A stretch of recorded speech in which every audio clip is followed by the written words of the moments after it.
مرحبا بكم مجددا في مرآة الطب 24 عبر أثير يوتيوب. خلال هذا الحديث سننقلكم إلى العاصمة الإسماعيلية مدينة مكناس، وبالضبط خلال المؤتمر التاسع لصيادلة المغرب، وكان اللقاء مع رئيس هذا الأخير سعيد بحجي، الذي سيوفينا بكامل التصريح الذي أوفانا به من خلال هذا المؤتمر والتفاتته خلال كورونا التي كان جميع الصيادلة حاضرين بقوة. وشكرا. بسم الله الرحمن الرحيم، والصلاة والسلام على أشرف المرسلين. سعد بحجي، رئيس الغرفة النقابية لصيادلة مكناس الكبرى والنواحي. بغيت نعطي إحاطة شاملة للمؤتمر الوطني لأيام الصيدلانية في نسختها التاسعة بالعاصمة الإسماعيلية. هذا مؤتمر نقدر نقول أنه مؤتمر مر في ظروف مثالية، اللهم لك الحمد.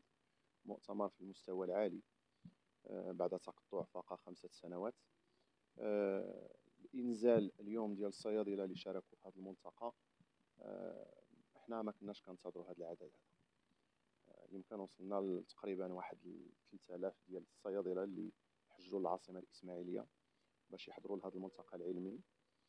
النقابات كلها تقريبا بالتمثيليات المهنيه بالمجلس الجهوي لصيادله الشمال، المجلس الوطني، التكتلات كلها، التنظيمات كلها المهنيه كانت حاضره في هذا الملتقى هذا. نعطي معطيات عامة على هذه الأيام الصيدلانية في النسخة ديالها التاسعة. العنوان ديالها اللي كان كوفيد 19، رهانات، تحديات.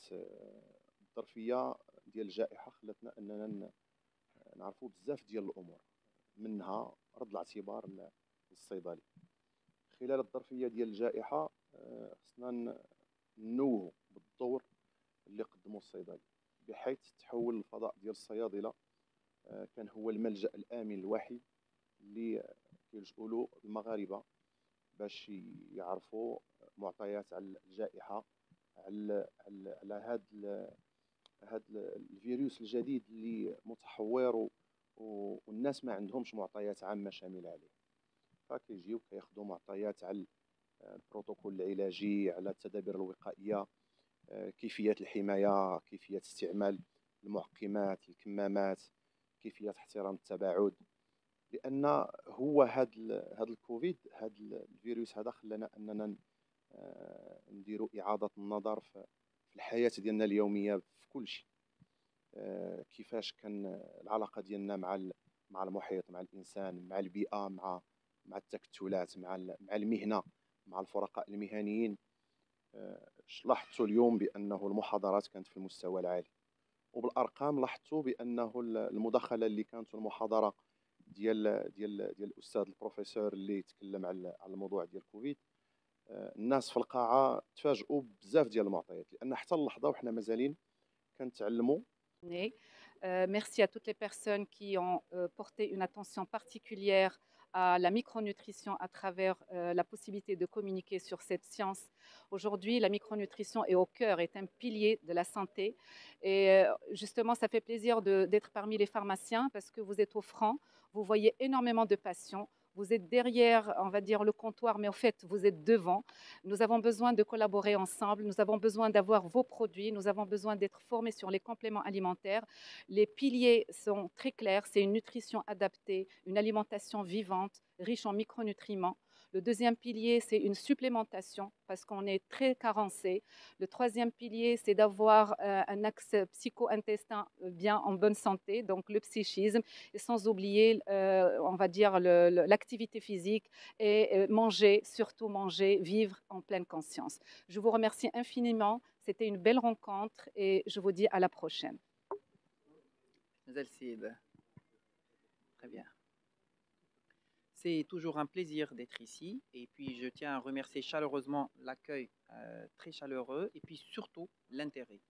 Je tiens à dire que je trouve toujours parmi les pharmaciens un très grand intérêt à la formation continue et quand on trouve un bel accueil, une belle organisation, on ne peut que s'en féliciter.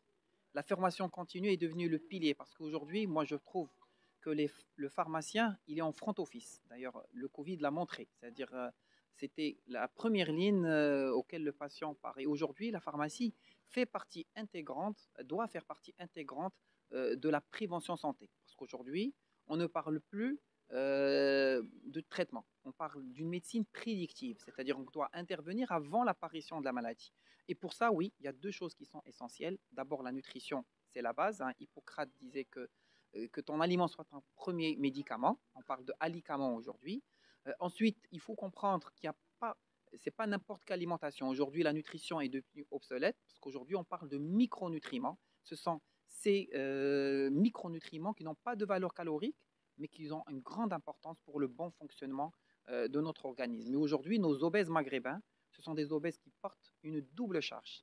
C'est-à-dire qu'ils sont gros, mais avec plein de carences micronutritionnelles. Donc, soigner la qualité micronutritionnelle de notre alimentation et puis aller au-delà des apports journaliers recommandés parce que ça ne suffit pas, parce que notre alimentation n'arrive pas à donner tout ce qu'il faut en micronutriments pour faire fonctionner d'une manière optimale notre corps.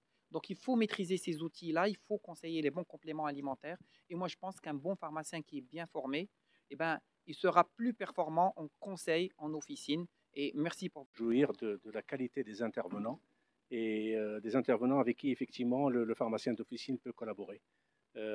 C'est vrai, nous sommes au front, nous recevons beaucoup d'officinaux et nous pouvons apporter une base de données très importante pour la santé. Nous faisons partie d'un maillon de la chaîne de santé et j'espère que les prochaines interventions, il y aura un peu plus de monde. Ça, c'est ce qu'on peut regretter pour ces journées. Et encore merci une fois pour ces intervenants et leur qualité. Merci.